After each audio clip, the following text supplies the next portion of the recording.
Ah, I've been expecting you, Mr. Bond.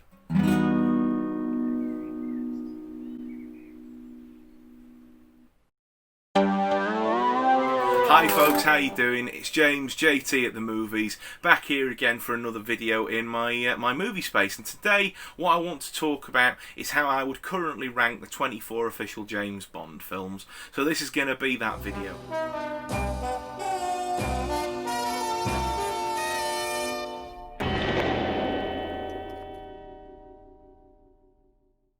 Like I mentioned in my recent channel update video, I want to start a series where I watch all of the 24 official EON James Bond films. That is Doctor No through to Spectre, up to the release of No Time to Die, which is coming out in November of 2020, other things being equal.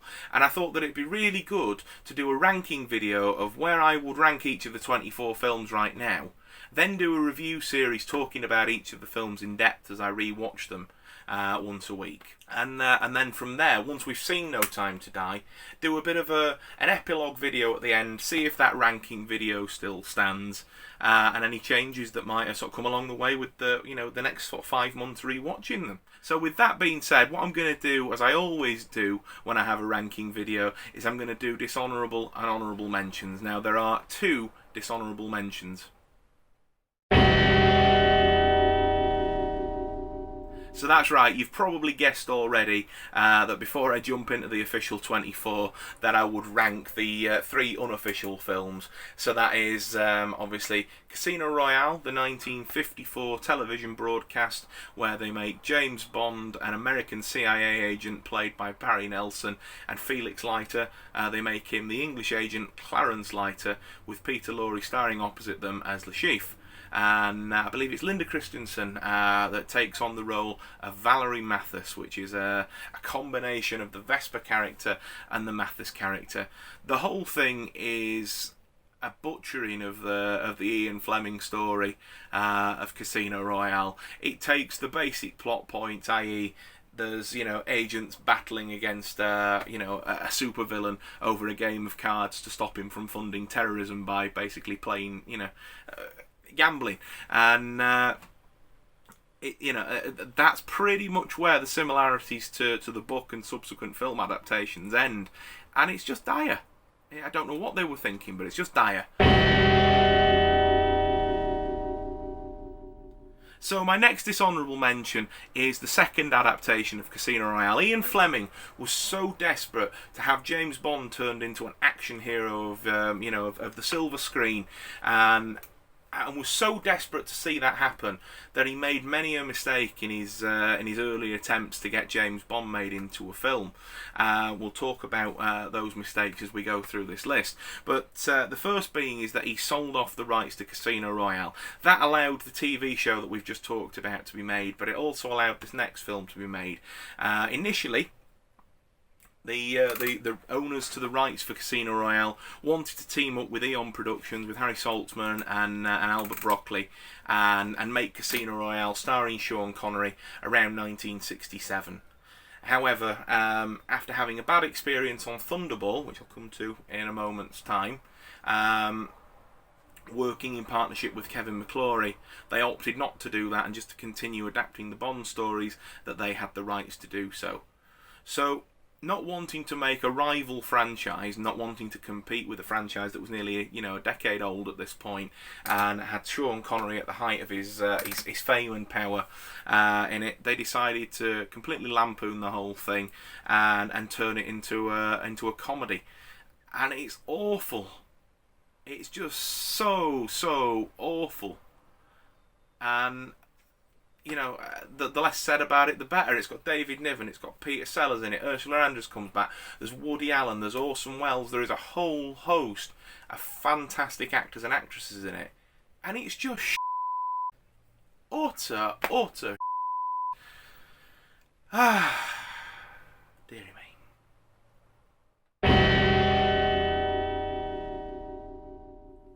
So my honourable mention is Never Say Never Again, and the reason that I call it an honourable mention, there's a few very, very small reasons. The first and the biggest reason being is that Sean Connery comes back for one more turn as James Bond. Sean Connery is not my favourite James Bond, but I do love everything that each of the 6 official actors has brought to the role. But, you know, there's just something about Sean Connery when he plays Bond. There's that epitome of cool and swagger that he has about him that really everybody who's followed him since has taken something from, haven't they? And it just sort of sells it from there. Also, the fact that the film is mostly not played for laughs and played like a serious Bond film. So, as it's widely known, Kevin McClory, who made this film, won the rights to make it through the courts after he'd written a screenplay with Ian Fleming, and I can't remember the other chap's name, but there was another chap, Jack something. I'll pop it underneath. With a view to making that the first Bond film. And obviously that didn't come to fruition, and the sort of partnership dissolved. And Ian Fleming, without even putting a thank you note in the acknowledgements to the other chaps that had helped him write that story, turned it into the novel Thunderball. So of course all hell broke loose in the courts, and Kevin McClory and co successfully were able to sue for the rights. They teamed up with EON Productions to make the official 1965 film Thunderball. However, as part of that agreement, it meant that after 10 years, McClory could go and make his own remake of Thunderball. That obviously became Never Say Never Again. And the film, like I say, it's not played for laughs. They attempt to make it as a serious Bond film, and they were actually hoping that it might start a series of new rival Bond films with the rights that McClory had, and also the other rights held for Casino Royale separately. They were hoping to combine those rights and go off on their own adventure. Thankfully, it became a one-time thing. The title being derived from the fact that Sean Connery famously said after Diamonds Are Forever that he would never play James Bond again. His wife responded to him, well, never say never. So the tongue-in-cheek title came from there. Is it a good film? No. Is it a terrible film? No, it's not either. Of the 2 films that came out that year, 1983, I like Octopussy a lot better. The tropes and the cliches of the James Bond film are sometimes what makes it feel more James Bond than anything. Never Say Never Again has an easy listening jazz score, and it's just really off-putting and jarring when you think you're watching James Bond. But then obviously Octopussy's got the dum dum dum dum dum dum dum, you know, all the Monty Norman, John Barry music that you could want. And they're able to use, you know, Q properly and M, and they've got the gun barrel sequence at the beginning and the title sequence with the dancing girls and the bombastic scores and all that sort of stuff. And it is the sum of everything that I think makes that a better film. But yeah, so that's my sort of ramblings, if you like, on Never Say Never Again. I've done those 3 as the dishonourable and honourable mentions because I just would not think to rank them in and amongst the 24 official releases. So with that being said, we're going to jump now into the list of the official 24. So in at number 24, we have Pierce Brosnan's last entry, 2002's Die Another Day. I just don't like this film. It starts off so strong. Bond getting, you know, betrayed on the mission, being captured in North Korea, tortured for 18 months, and then having to go rogue in China and in Cuba to try and solve the mystery of who set him up and who betrayed him, whilst MI6, you know, are hunting him and don't have his back. Absolutely fantastic. And then when we get introduced to Gustav Graves, who's almost like Bond's equal, and right up to almost, I'd say, probably the duel at the Blades Club, I'm on board. And then we go to Iceland and the Ice Palace and Icarus and lasers and Halle Berry and just everything else, and it just doesn't do it for me. It just becomes really silly in the end battle where Toby Stevens' character is practically dressed up as Iron Man. It's just nonsense and just a real missed opportunity. Such a shame that Brosnan had to go out on this one. I'm not really the biggest fan of Brosnan's later years as Bond, and it's such a shame because his first 2 films were absolutely cracking. In at number 23, he's probably coming as no surprise to anybody, given my comments just on the 24th entry of my list there, is The World Is Not Enough. I know that this one actually gets regarded as being sort of one of Brosnan's best, but for me, I've just never got on with it. It drags a little bit for me. I think that the best thing about the film is Sophie Marceau's villain. and she's ably sort of backed up as well by Robert Carlyle's sort of well, he's revealed really to be the sort of the second and almost the henchman. I find their sort of story to be the most interesting part of the film.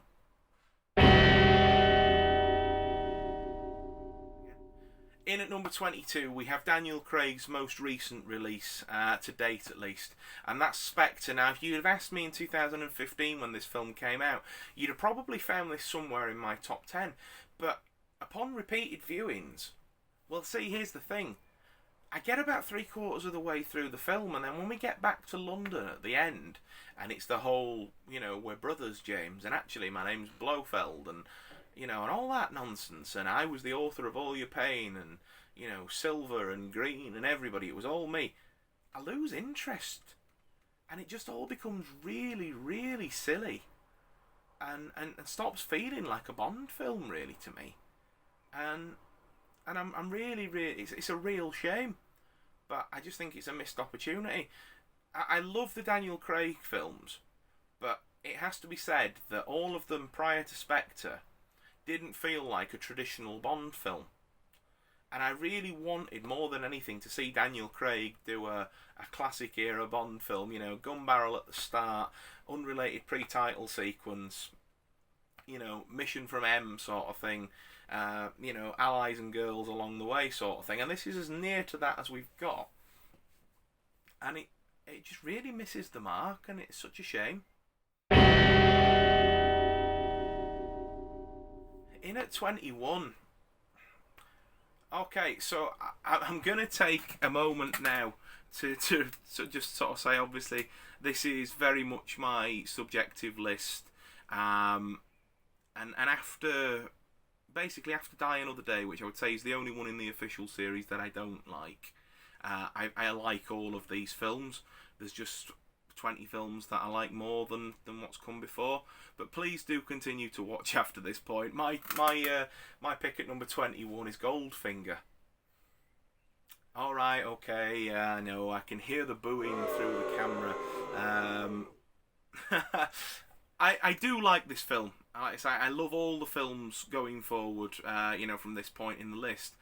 I just don't know, growing up, this was the one that my dad always loved more than any others, and it was on really, really, really often in our house growing up. It'd be quite often a thing of, if my mum would take my sister, she used to go to dance lessons or whatever, it'd get put on a Saturday afternoon, or he'd come home from a night shift or whatever, and it'd get popped on while he had his cup of tea or whatever.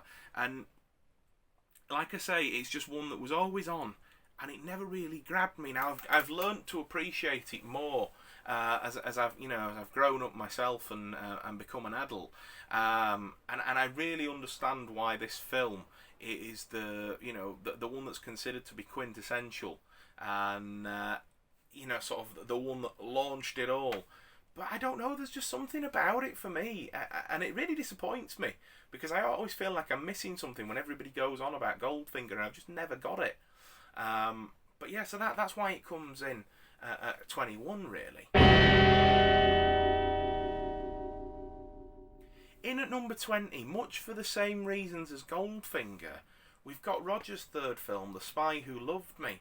And I like this film, I really do like this film, but I just don't know what it is about it. I enjoy some of Roger Moore's films, for better or for worse, more than I enjoy this one. It's technically probably his best, maybe behind Live and Let Die. Maybe even better than Live and Let Die. But I don't know, it's got Jaws in it. Barbara Bach plays an absolutely fantastic leading lady opposite James Bond. She's very much his equal, and they really are head to head. I kind of don't like the fact that they throw all that away and just sort of turn her into a bit of a damsel in distress. At the end, it's got the submarine, the Lotus Esprit, which is actually my favourite Bond car. But I don't know, there are films I just enjoy more.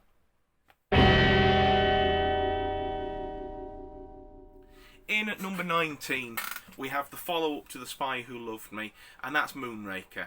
I've always enjoyed the tongue-in-cheek aspect of this film. Jaws is probably its biggest weakness. He's completely played for laughs. And whilst he was menacing in The Spy Who Loved Me, with a few comedic moments in there, I will grant you, he's just a complete fool in this one. And the whole bit with giving him the girlfriend, and she's this tall and he's all the way up here, and all that, it just all seems very, very, very silly. The plot itself, obviously, it strays massively away from Ian Fleming's novel, and I think the novel is probably my favourite of the Fleming novels, to be fair, is Moonraker. What a great read that is. And obviously this film was made sort of hurriedly to capitalise on the impact that Star Wars had on the on cinema in the late 70s, really. At the end of Spy Who Loved Me, it's announced, as the earlier films used to do, that we'd be seeing Bond next in For Your Eyes Only, but then in 1979 we got Moonraker. The third act of the film takes Bond to space as we go to blow up Drax's space station, as he plans to basically release a toxic gas derived from a plant in the Amazon jungle over the world, and then repopulate the Earth with his sort of chosen human beings, as it were, who are sort of peak physical sort of appearance and fitness and all that sort of stuff. And it's kind of a carbon copy of the previous film, really, other than the last villain wanted everything underwater, and obviously this chap's obviously up in space.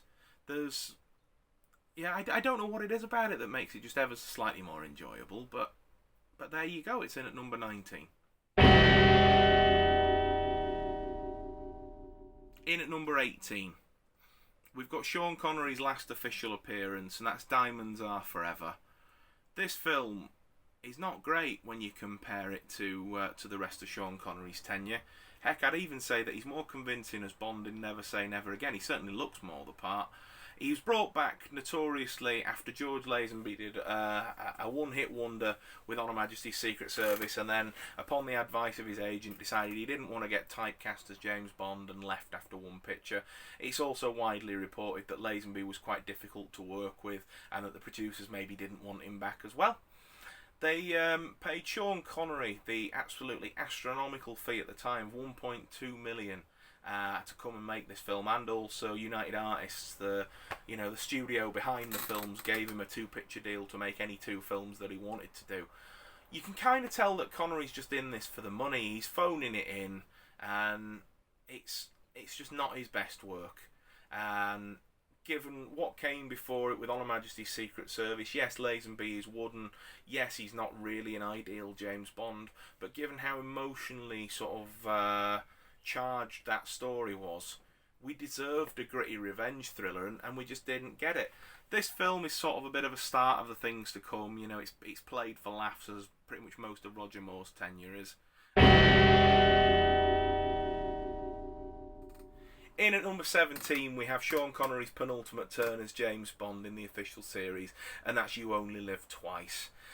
In this film, Bond goes to Japan, obviously, to track down Ernst Stavro Blofeld and the rest of Spectre to foil their plot of capturing, various different countries' spacecraft, and stopping the world from descending into World War III. The film itself it's sort of where things start to take a bit of a turn. You can tell that Connery's no longer enjoying himself in the role, and there's parts of this where it very much feels phoned in. The campness and the cheesiness is dialed up to 11. Especially the scenes at the end in the volcano base and the ninjas and everything, and the less said about the bit where Bond goes undercover, the better. That's just something that hasn't aged well at all. And that's what takes the number 17 spot on my list. In at number 16, we have the great film from Daniel Craig, his third film, Skyfall. So you're probably wondering, why is this one so low down on my list? Like I've said before, I love all of these films. The only one that I don't really like is Die Another Day. But apart from that, I love all of these films. And for me, the reason this one ranks so low is it just doesn't feel like a James Bond film to me. It kind of feels like a family drama with a few hints of action and this and that and the other, and it's the whole sort of adoptive mother story, and again the sort of the whole thing of sort of like pitting Bond and Silver off of each other. They're sort of like brothers separated at birth almost, and it's got that sort of feel to it. And while it is an absolutely phenomenally made film, Sam Mendes and co, made an absolutely beautiful film. It just doesn't feel like a Bond film to me, and I think that's, upon rewatches, why I would sort of choose other films over it. In at number 15, we have the one-hit wonder. We have George Lazenby's On Her Majesty's Secret Service. This film came out in 1969, and the film's editor up to that point, or the series' editor, should I say, Peter Hunt, was given the opportunity to step up and be the director. He chose to make the film as close to the original novel as he could to launch the new Bond. And we do get a really faithful adaptation of it, even to the point where when Bond and Blofeld meet in this story, they have no recollection of the fact that they'd met each other only a year or two previous in Japan, despite Blofeld altering his appearance and going sort of undercover, if you like, as the Blowsham. Lazenby's the weakest part of the film. He does okay. He handles himself quite well in the fist fights, but by his own admission, he's not doing any of the choreographed stuff. He's just braying the hell out of those poor chaps. And there are some moments in it where he really does capture the essence of James Bond. I think in particular the scene at the end where Tracy dies at the hands of Irma and Blofeld, and he's doing the "it's okay, we have all the time in the world." I think that he handles that particularly well. I do think that it's a real shame that he didn't stay on for at least Diamonds Are Forever to do a revenge story. We could have had a perfect double bill from George there, much like we did with Timothy Dalton, and then had Roger Moore's tenure and not have had the phoned-in Sean Connery appearance that was Diamonds Are Forever. In at number 14, we have the follow-up to Casino Royale 2008's Quantum of Solace. I have a lot of time for this film. This is one that often gets put to the bottom of the pile for a lot of people, and while I understand why, I've always really enjoyed it. Are the villains weak? Yes, they are. They're the weakest thing in the film. They've tried to be realistic with them. Okay, so in the real world, what are real world supervillains trying to do? They're trying to control, your gas, your electric, your water, the sort of the essentials in life, the commodities sort of thing. And they've tried to go down that angle of doing the whole sort of corrupt organisation controlling a sort of a dictatorship government and all that sort of stuff.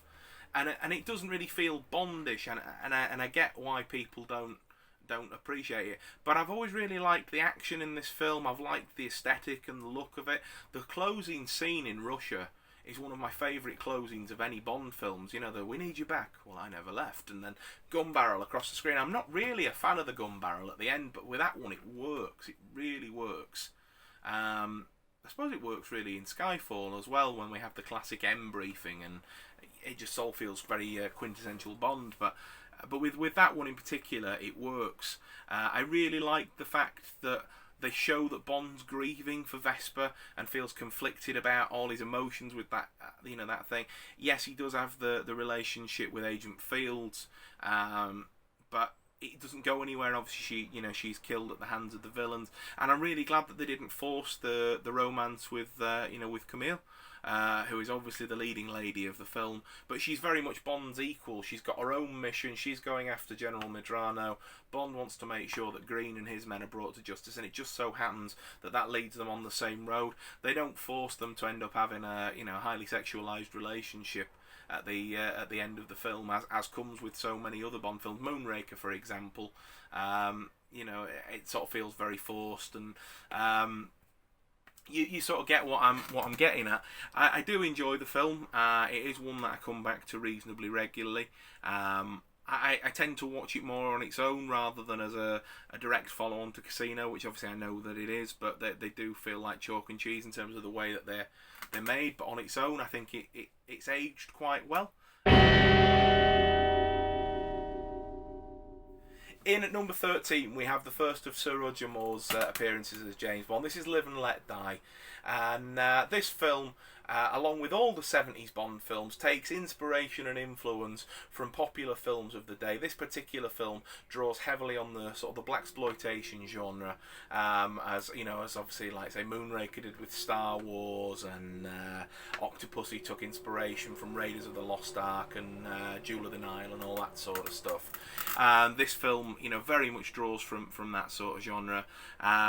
there are elements of voodoo and magic and mystic in there, and basically the crux of it is that the film's baddie is a drug dealer, and he's also the leader of a small country. I believe it's in the Caribbean. It's a long time since I've seen Live and Let Die, to be fair. I must rewatch it again soon. But this is where I'd rank it on my list. It's a pretty good film. I think it's probably objectively Roger Moore's strongest performance as Bond. But there are films of his that I enjoy more on a subjective level.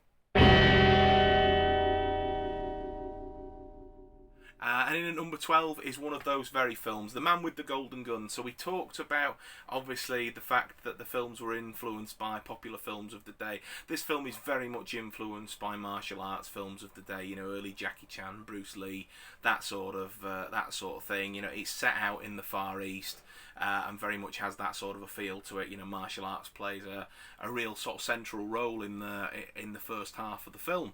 I really enjoy Christopher Lee as Scaramanga. I think that Roger Moore is again superb as James Bond, and that the two of them, really sort of work well as hero and villain. And when they share the screen together, you feel the energy and the sort of the chemistry.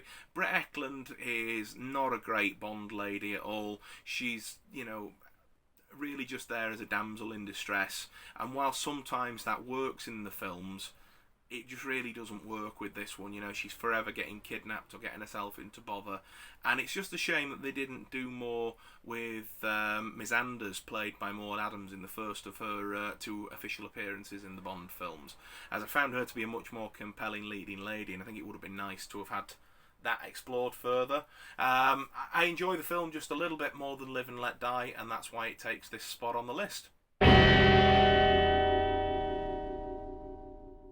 In at number 11, I have so many fond memories of watching this film as a young lad with my dad, and it was one of the ones that I sort of came to late when I was probably, I don't know, maybe 12, 13 or whatever, and I'd seen, From Russia with Love, Goldfinger were regularly played in our house, and some of the later Roger Moore ones, but I'd surprisingly never seen this one, and when I watched it, fell in love with it, and it became a regular staple to be on the TV in our house, and that's Dr. No. It's the film that started it all in 1962.